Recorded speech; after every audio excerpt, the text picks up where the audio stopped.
Welcome, curious minds, to What Is, where we peel back the layers of, well, everything. Today we're tackling a concept so profound, so devastating, and yet so utterly foundational in our modern world that the very name conjures images of unimaginable power.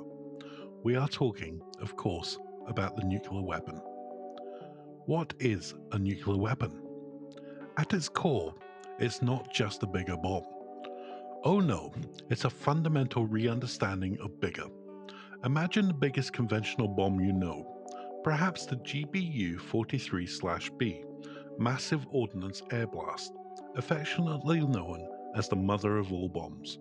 It weighs over 20,000 pounds and has a yield of 11 tons of TNT. Impressive, right? Now imagine a weapon that in its infancy could pack the punch of 20,000 tons of TNT, compressed into something smaller than a car. That's what we're dealing with, and they've only gotten more potent since. A nuclear weapon doesn't rely on chemical reactions like good old-fashioned gunpowder. It taps into the very fabric of matter, exploiting the mind-boggling energy locked within the atomic nuclei. We're talking about either fission, where heavy atomic nuclei are split, or fusion, where light nuclei are forced together. Both processes release an absolute colossal amount of energy. Fission bombs are what exploded over Hiroshima and Nagasaki. Fusion bombs, also known as hydrogen bombs, are far more powerful, using a fission reaction to trigger the fusion.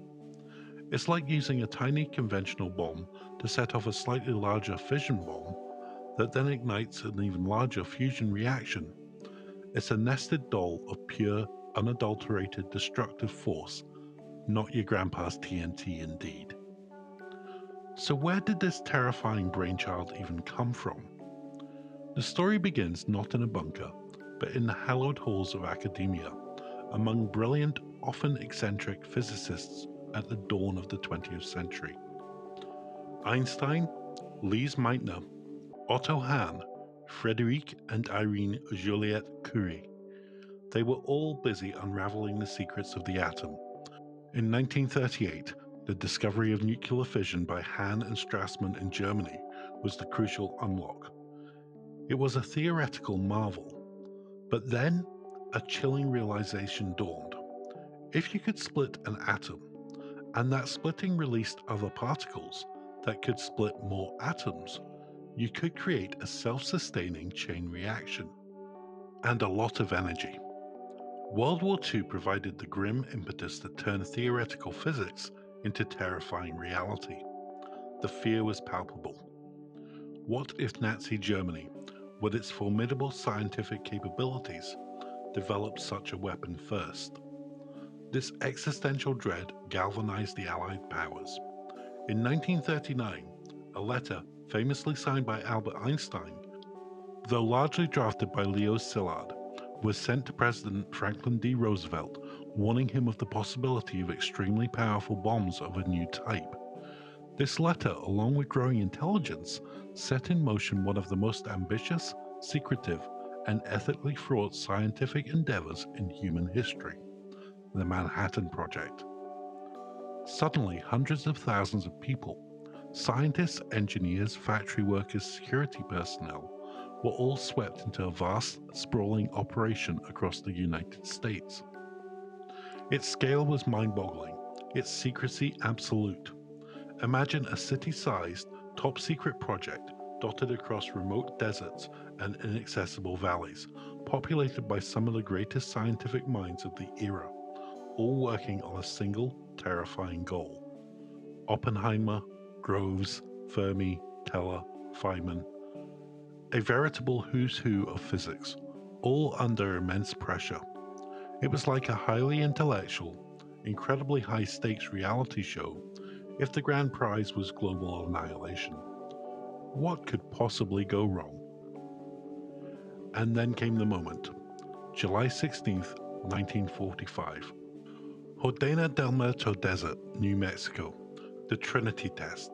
The accumulation of years of frantic work, billions of dollars, and the intellectual sweat of countless brilliant minds. They built the gadget. an implosion-type weapon, similar in design to the one that would later be dropped on Nagasaki. The scientists, some huddled in bunkers miles away, others simply lying on the sand with welders' masks, waited.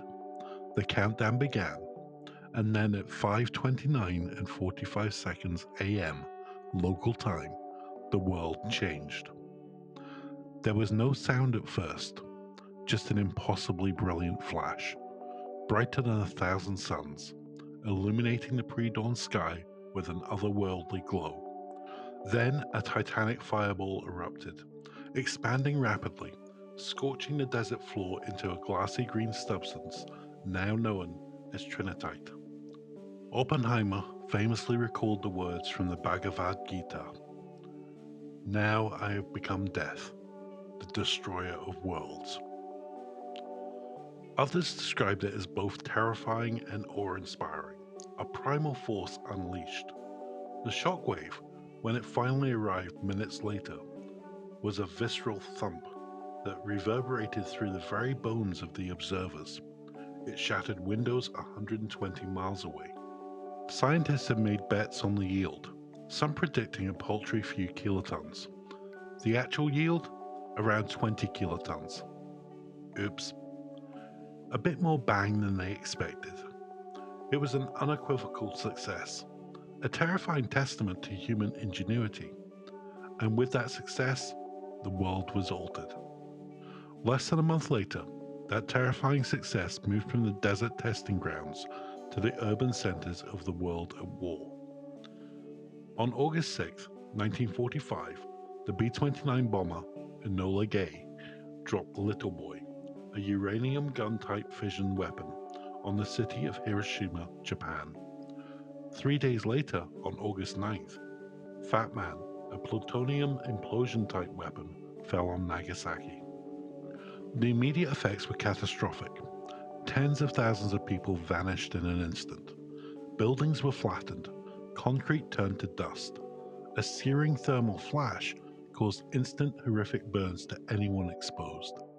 Following the initial blast came the shockwave, then intense radiation. In the aftermath, black rain contaminated with radioactive fallout fell from the sky. The death toll mounted over weeks, months, and years as victims succumbed to radiation sickness, cancers, and other long-term health effects.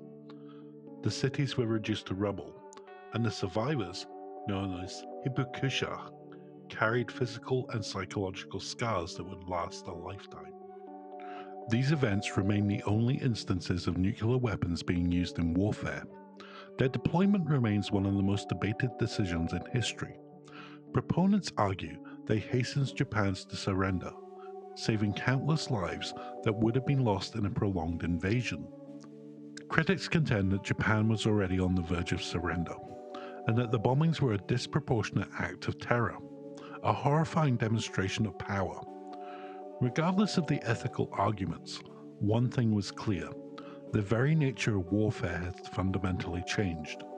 Humanity had invented a win button that, in the wrong hands or with too much enthusiasm, could delete the entire game. The bombings of Hiroshima and Nagasaki didn't end the story. They merely opened a chilling new chapter. The world entered the nuclear age, and almost immediately the arms race began. The United States, having created the bomb, held the monopoly for a brief, nervous period. But it was only a matter of time. In 1949, the Soviet Union detonated its first atomic bomb. Then came the United Kingdom in 1952, France in 1960, and China in 1964. The nuclear club was growing, and with each new member, the global temperature seemed to rise. Early testing was often conducted above ground, in atmosphere.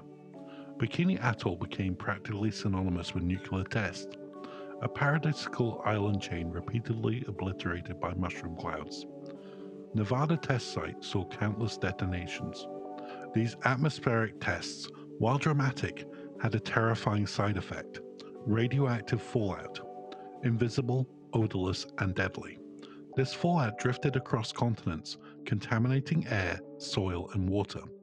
Stories emerged of sailors on fishing boats hundreds of miles away, like the Japanese fishing boat Lucky Dragon 5, being showered with radioactive ash and suffering severe radiation sickness. The absurdity of doing atmospheric tests on tropical islands for science, while locals wondered why their fish glowed, was not lost on many. The environmental and health consequences became impossible to ignore. A global movement for a ban on nuclear testing grew, fueled by public fear and scientific evidence.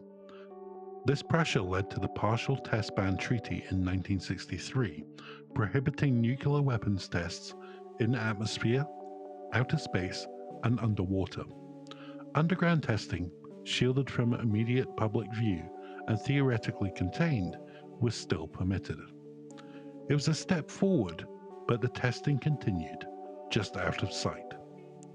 Decades later, in 1996, the Comprehensive Nuclear Test Ban Treaty, CTBT, was opened for signature, aiming for a total ban on all nuclear weapons test explosions everywhere.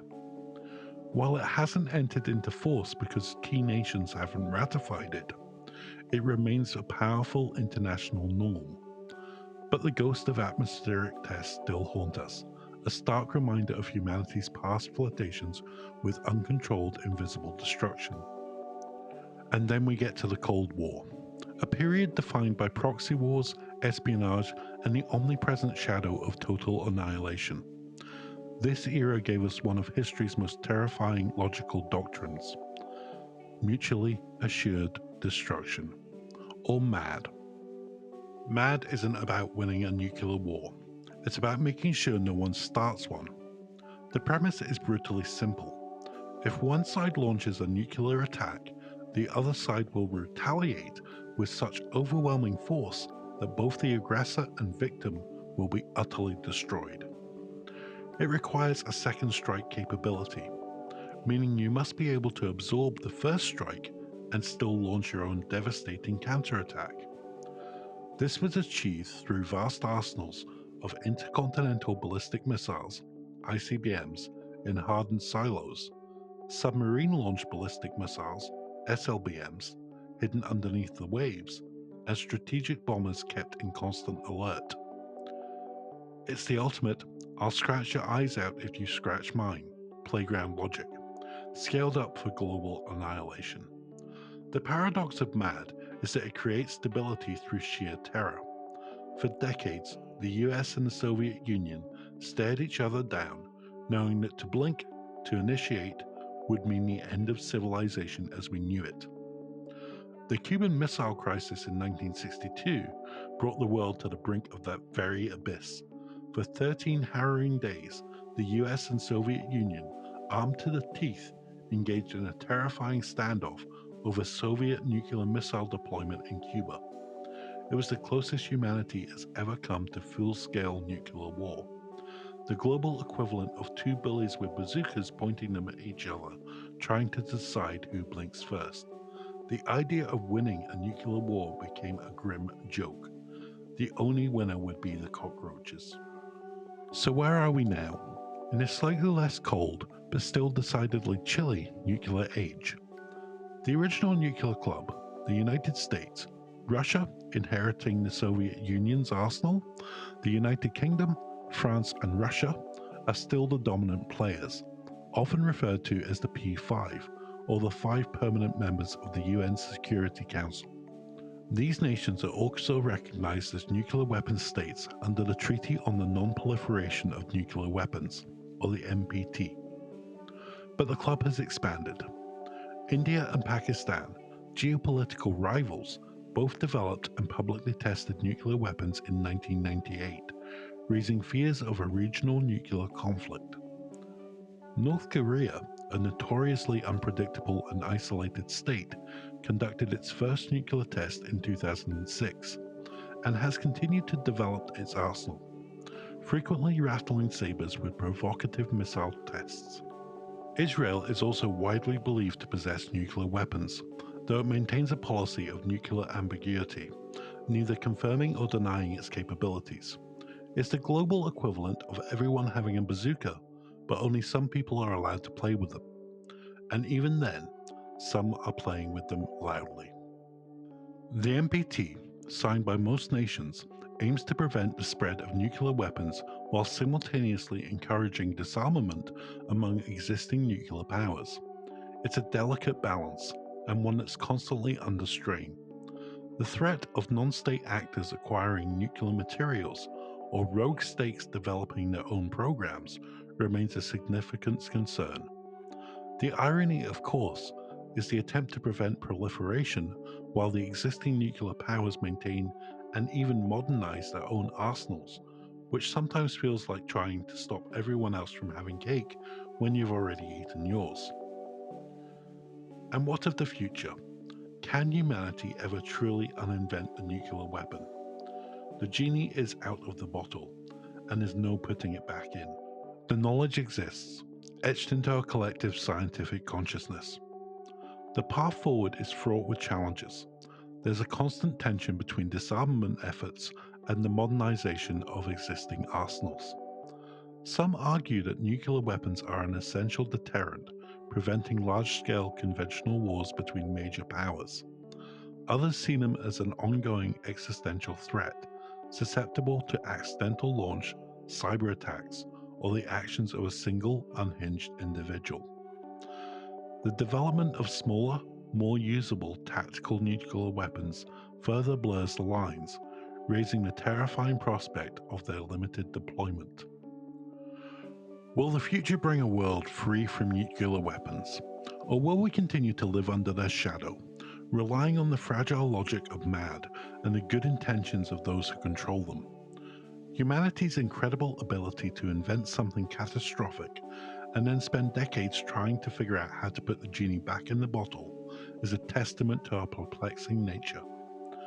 Future generations will surely look back and say, "You guys seriously built that thing?" and then just hope for the best? From the theoretical musings of physicists to the scorching deserts of New Mexico, from the devastation of Hiroshima to the Cold War's terrifying standoff, and into our complex present, the nuclear weapon stands as a monument to human ingenuity and human folly. It's a tool that promises both ultimate security and ultimate destruction, a paradox woven into the very fabric of our modern existence. Understanding what is a nuclear weapon isn't just about physics. It's about history, politics, ethics, and ultimately our shared responsibility for the future of this fragile, beautiful planet. If you found this exploration into the atomic age thought-provoking, please hit that like button. Subscribe for more deep dives into the what is of everything. And let us know in the comments, what do you think is the most significant consequence of the invention of the nuclear weapon? And while you're pondering the fate of humanity, why not check out one of our other videos? Until next time, keep questioning and keep learning. See you next time.